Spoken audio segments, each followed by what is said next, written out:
Ang laki ng alimasag mga idol, tingnan nyo. Siyempre mga idol, hindi na natin patatagalin yan. Kukunin na kagad natin yan. Isasama natin yan sa gagawin natin ginataan sa susunod na araw. Kaya bali mga idol no, nag solo dive lang pala ako ngayon kasi gawa nga lang yung kasama kong dumadive busy sa trabaho. Tapos pag uwi niya sa bahay kagabi, pagod siya. Buti nga mga idol sa sobrang tagal ko na din may katagalan na din ako sumisisid. Kaya yung area dito sa amin kabisado ko na.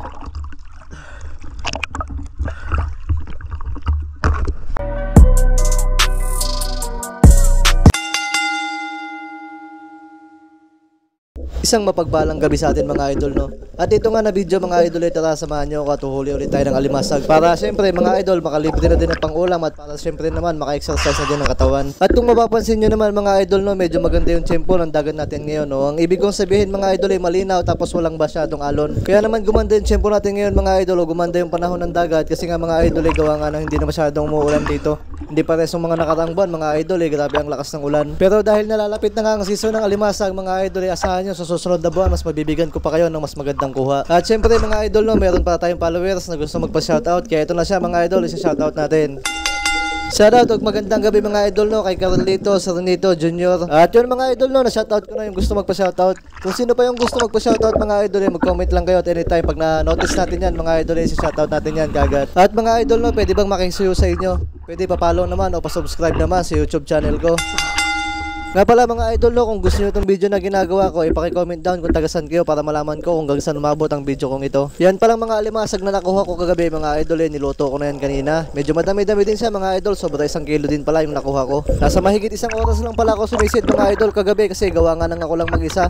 Medyo nakakainip kasi sumisid mga idol pag ikaw lang mag-isa, wala kang makitang kasama tapos napakadilim pa sa dagat. Pag ganun na nga mga idol pag ako lang mag-isa yung sumisisid hindi ako masyadong lumalayo. Nasa rules and regulation kasi ng mga divers o mga espiro mga idol may kasabihan sila nga don't dive alone. O yung iba mga idol sinasabi nila don't dive without body. Ang ibig sabihin nga nila mga idol huwag kang magda-dive mag-isa. Pero dahil nga kagabi mga idol wala akong nakasama at saka gustong gusto ko na ding sumisid. Kaya yun mga idol dumive ako kahit nag-iisa. Pero okay lang naman mga idol, hindi naman siya masyado nakakatakot basta nasanay ka na tapos alam mo na yung area kung saan yung malalim at saan yung mababaw. Pero syempre nga mga idol kahit kabisado mo na yung area ay mag-iingat ka pa din, magdodobli ingat ka pa din. Halos karamihan pala sa video na mapapanood nyo ngayon mga idol halos puro mga alimasag lang.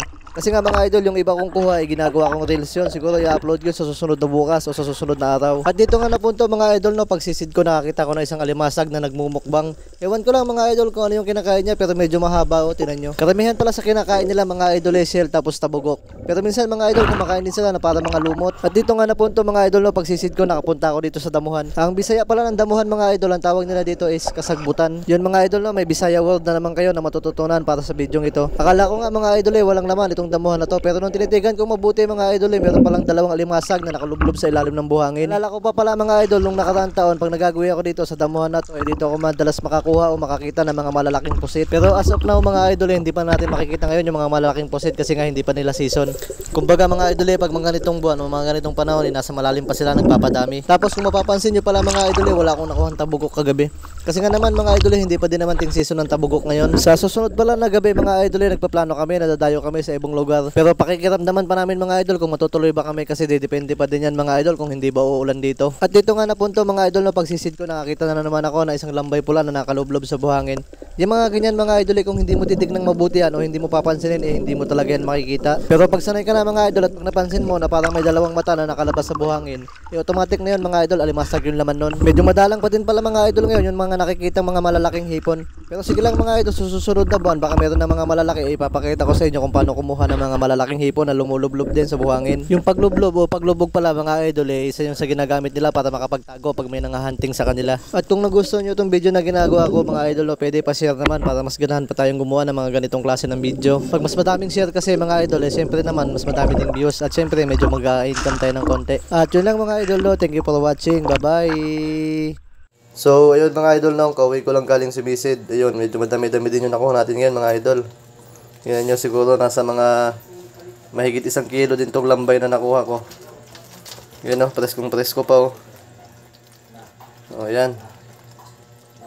Medyo maganda kasi yung dagat ngayon mga idol, hunas tapos walang galaw. Kaya ito naka-jackpot tayo. Yun, mag-iwan lang ng bakas mga idol, balikan kayo pag okay na, pag di na busy. Yun.